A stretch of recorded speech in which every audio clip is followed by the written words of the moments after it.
Saudaraku yang insya Allah dimulakan oleh Allah, yang kita bahas insya Allah ya, kita akan bahas fikih mazhab Imam Syafi'i dan kita memakai kitab ya, kitab Kifayatul Ahyar. Ya, kitabnya ini Pak, ya, ini kitab berbahasa Arab ya. Ini kitab adalah syarah dari matan Abu Suja. Jadi kalau kalangan santri di pondok-pondok pesantren sebelum belajar kepada kitab fikih ya, mereka disuruh untuk menghafal kitab matan. Salah satu matan yang dipelajari ya kitab fikih, misalnya Safinatun Najah, itu kitab fikih dasar Pak.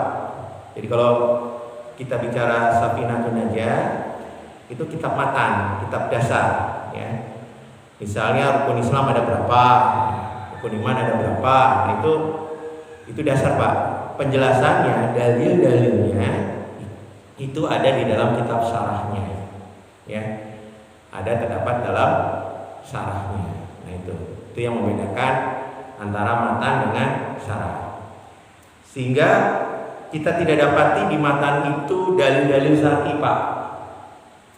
Jadi misalnya dalilnya apa, Al-Qurannya apa, hadisnya apa, tidak ditemukan di dalam kitab matan. Memang kitab matan itu sengaja membuat santri untuk menghafalnya dulu, kaidah-kaidah yang nanti akan dijelaskan oleh ustadz, kiai atau gurunya masing-masing.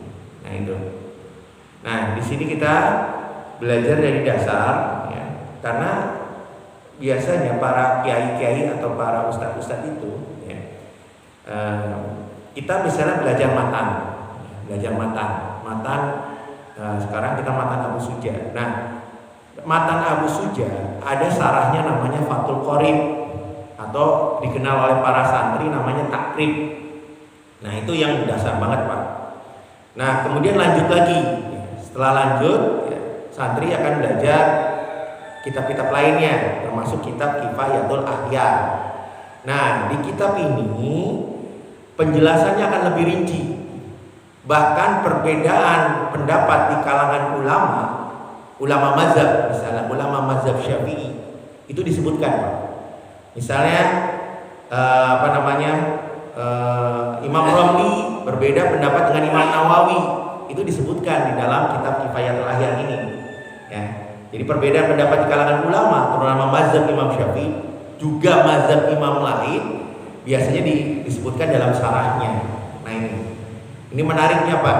Jadi kalau kitab fikih itu kalau dikaji makin lebih lanjut, maka makin luas pengetahuannya dan kita makin wise, makin bijak dalam menghadapi apapun ya. Jadi tahu ini pendapatnya Imam Romli nih, ini pendapatnya Imam Nawawi, ini pendapatnya imam-imam lain dari mazhab Imam Syafi'i. Nah, dan yang mutamat yang mana? Nah, kita bisa mengambil kesimpulan yang mutamat, yang terkuat pendapat yang mana. Nah, itulah kalau kita belajar